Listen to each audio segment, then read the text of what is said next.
जय श्री कृष्णा दोस्तों, मैं राजेश सर आप सभी लोगों का हार्दिक स्वागत करता हूं श्री महाकाल अकेडमी उज्जैन पर।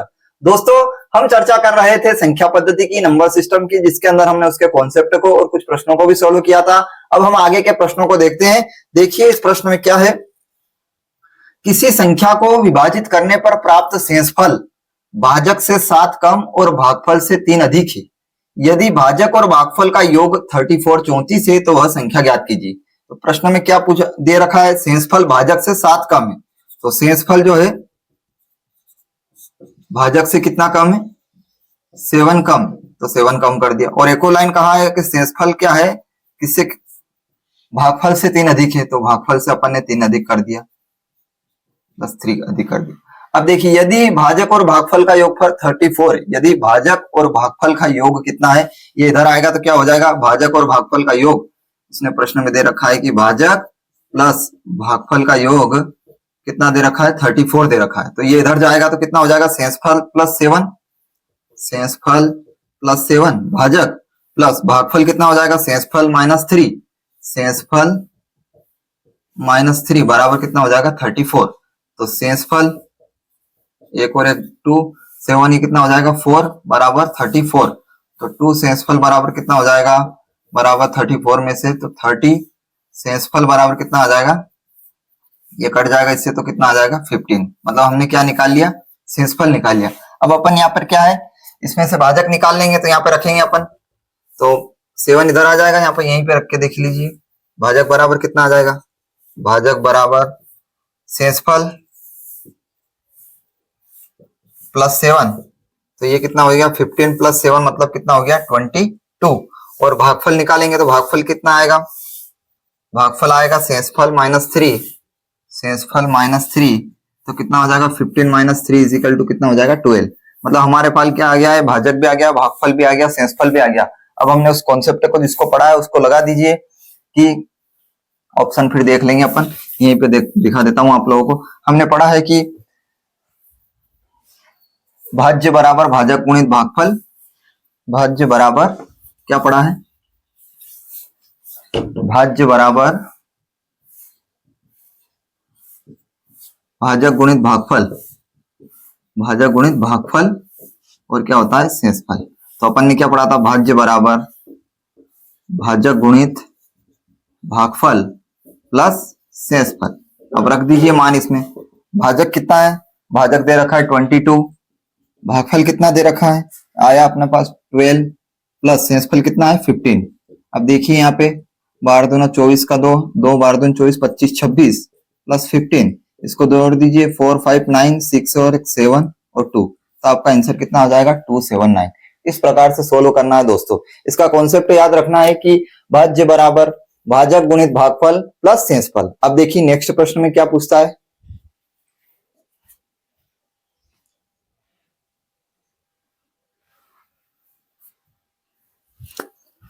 देखिए दोस्तों इस नेक्स्ट प्रश्न में क्या पूछा है आप लोगों से, यहाँ पूछा है कि 2 अंकों की संख्या के अंकों में 6 का अंतर है। 2 अंकों की संख्या है, उसमें अंकों का अंतर कितना है 6 है।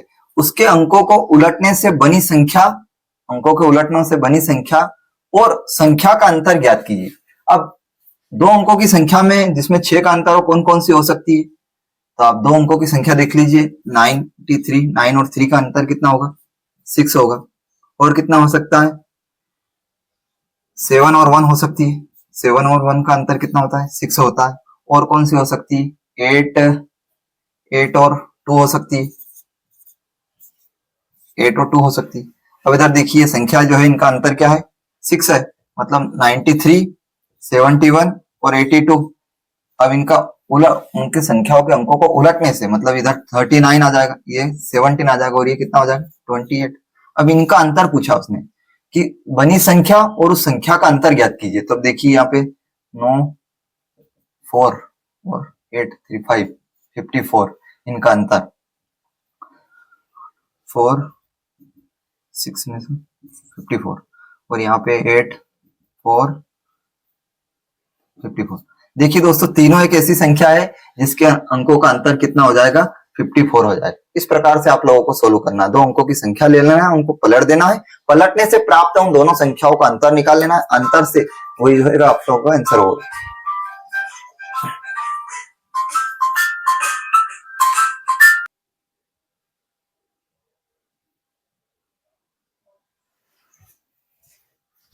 देखिए दोस्तों, इस नेक्स्ट प्रश्न में क्या पूछा है आप लोगों से। इस प्रश्न में पूछा है कि एक दो अंकों की संख्या और उसके विपरीत का योग उसके अंकों के योग का k गुना होता है, तो k का मान ज्ञात कीजिए। अब दो अंकों की संख्या है, मान लीजिए a b है, तो इसका क्या लिखेंगे, कैसे इसको, 10a प्लस b इकाई और दहाई। अब इसके अंकों का क्या है, उसके विपरीत, तो संख्या क्या हो जाएगी, b है, तो यहाँ पे क्या हो जाएगा 10b प्लस a इकाई दहाई, इनका योग 10a plus b plus 10b plus a, इनका योग कितना है, वो जो भी संख्या है उसका क्या हो जाएगा, k गुना, विपरीत का योग उसके अंकों के योग का k गुना हो जाएगा। तो इधर देखिए 10 और ये कितना हो जाएगा 11a प्लस 11b, तो यहाँ पे क्या हो जाएगा 11 कॉमन निकाल लेंगे तो a प्लस b, अंकों का योग, a भी अपन ने संख्या मानी थी, इसके अंकों का योग क्या हो जाएगा, k गुना हो जाएगा। तो यहाँ पे k का बराबर कितना हो रहा है 11, मतलब k 11 गुना हो रहा है, तो संख्या k का मान कितना हो जाएगा 11। इस प्रकार से आप लोगों को अब ये पूरा अवधारणा और कॉन्सेप्ट से अपन ने सोल्व किया, तो इस प्रकार से इसको सोल्व करना है। ठीक है, अब देखिए नेक्स्ट प्रश्न में,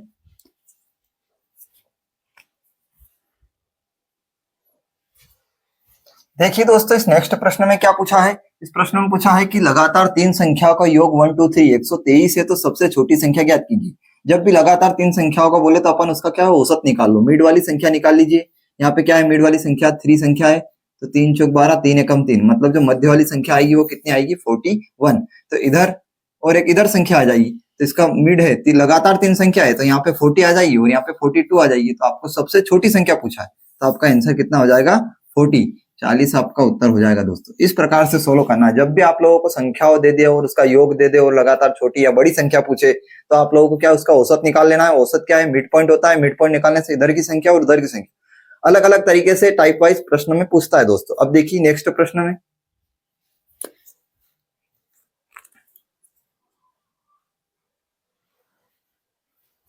देखिए दोस्तों, इस नेक्स्ट प्रश्न में आप लोगों से क्या पूछा है कि चार क्रमागत संख्याओं का योग 106 है, तो सबसे बड़ी संख्या, तो आपको क्या करना है, उसका औसत निकाल लेना है।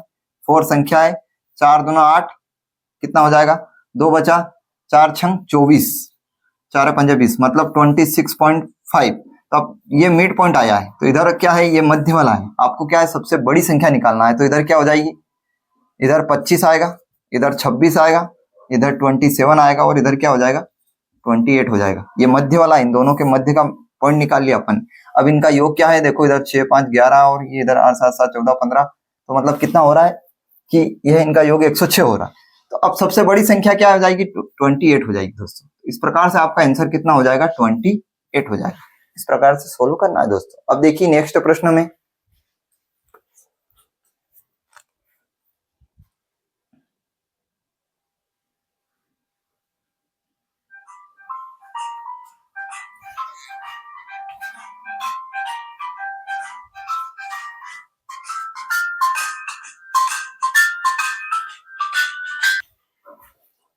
देखिए दोस्तों, इस प्रश्न में क्या पूछा है आप लोगों से। यहाँ पूछा है कि किसी संख्या को क्रमशः 2 3 5 2 3 5 से भाग देने पर शेषफल क्रमशः 1 2 3 प्राप्त होता है।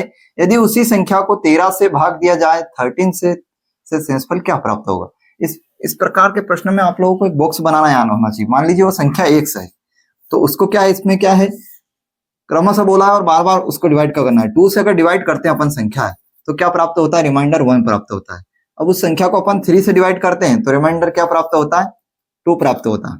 उस संख्या को अगर 5 से डिवाइड करते हैं क्रमशः भाग देने पर, तो रिमाइंडर कितना प्राप्त होता है 3 प्राप्त होता है। अब देखिए आपने वही अपन ने जो कॉन्सेप्ट पढ़ा है, भाज्य बराबर भाजक गुणित भागफल, तो अपन यहाँ इसमें से इसको क्या है अपन 1 मान लेते हैं। सी बराबर 1 माना, तो 5 एकम 5, 3 कितने हो गए 8, तो बी का मान 8 हो गया। अब 8 दूनी 16, 8 दिया 24 और 25 26, ए का मान 26 हो गया। 26 दूनी 52 और 1 53, तो वो संख्या कितनी आ गई 53। ऐसे आप लोगों को इस बॉक्स के द्वारा आपको संख्या निकाल लेना है।